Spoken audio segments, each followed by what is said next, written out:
The government of China has just completely shut down the city of Shanghai. Shanghai is the biggest city in the country. It's one of the largest cities in the world. More than 25 million people live in Shanghai. And the lockdown there is, by all accounts, more brutal and more far-reaching than anything we saw in Wuhan 2 years ago. Watch. Well, if you think Wuhan 2020 was bad, welcome to Shanghai 2022. This has been like no other lockdown, and it's in the country's cosmopolitan and most affluent financial hub of all places. So this door behind me, this is my exit to the outside alleyway. And late last night, I heard them taping up my door along with the doors of my neighbors. They're placing a paper seal so as to keep it closed. Some buildings with positive cases inside, well, they're locked shut from the outside. They're using bicycle locks and padlocks just to keep people in. So for once, CNN is not exaggerating. You have 25 million people locked inside their homes. You have the largest prison camp in human history. Anyone who tests positive for COVID is shoved into a van and then taken to a quarantine camp. Watch it happen to this child.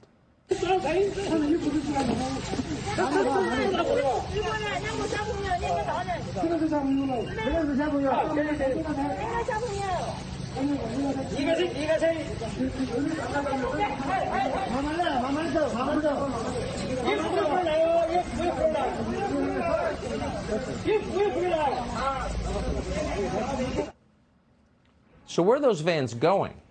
Well, here are pictures of a quarantine camp in China. The child you just saw may be there now. Many thousands of Chinese citizens are. At this camp, mattresses are strewn on the floor of cells. There's no water. There's just one shared toilet. Just days ago, the inmates you see here were living ordinary lives in their own homes. Now they're in prison.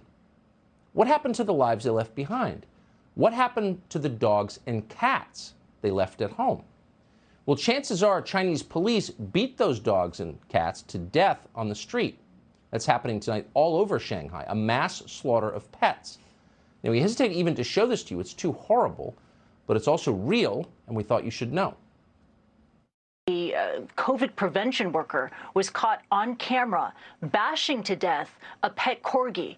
Apparently, this happened after the pet's owner had tested reportedly positive for COVID-19 and taken away to a quarantine center. It was a resident in the compound who filmed this video and filmed how this health worker used a shovel to strike the corgi 3 times before the pet dog died on the scene.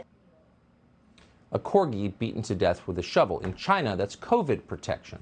The Chinese government has also confiscated some huge but unknown number of house cats from people's homes, thrown them in bags, and left them on sidewalks to be killed.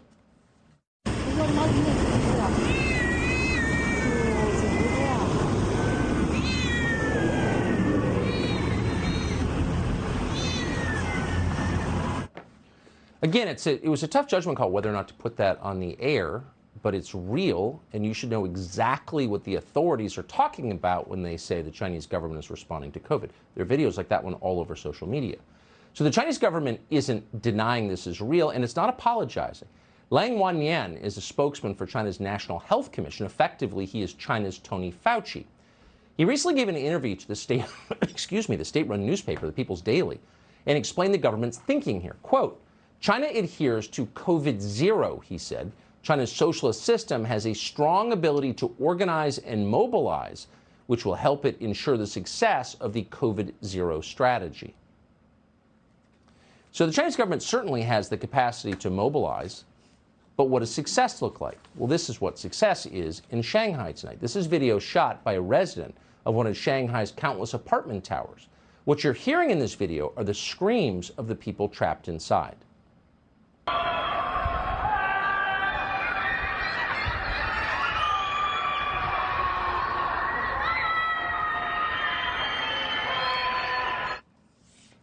Has there ever been a clearer picture of what hell is like?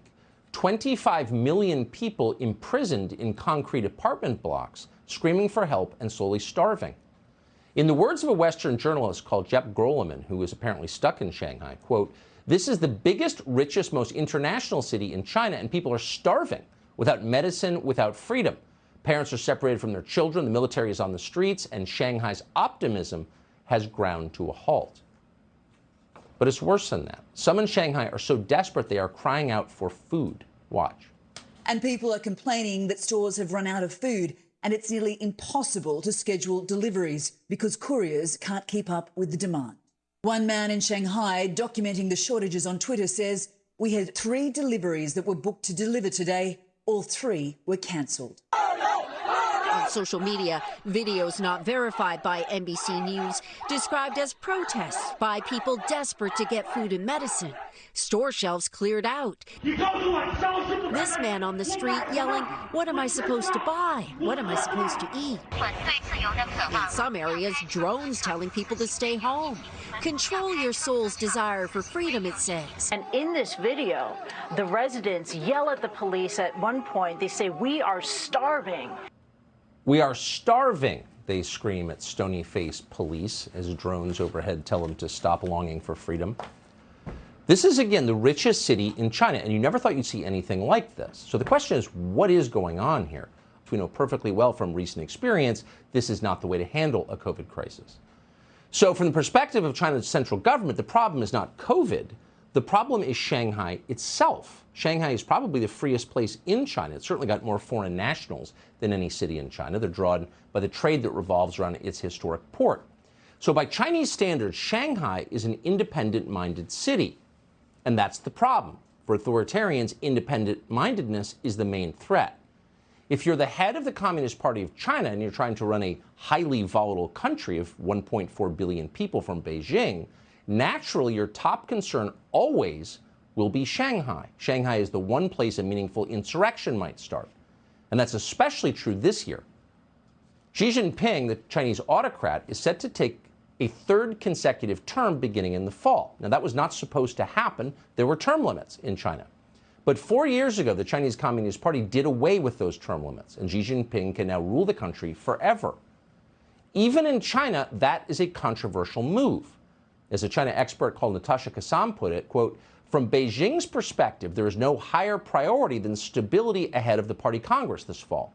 This is the closest you might come to seeing a campaign season in China." Oh, there it is right there. A campaign season. Even in an authoritarian country, public opinion still matters. A campaign season is still real, even if you're president for life. Sound familiar? So China's rulers want to stay in power forever. And in order to do that, they're using COVID restrictions. They're pretty sure COVID restrictions work. They watched our last presidential election closely. Now, how should we respond to this? If you believe in democracy, this is repugnant. 25 million people just lost their most basic human rights. So the question is anyone in the Biden administration, which is constantly lecturing us about democracy and human rights, said anything about this? Has the State Department issued an angry denunciation of Xi Jinping? Is the U.S. government threatening sanctions against China for building the world's largest prison camp? Well, of course not.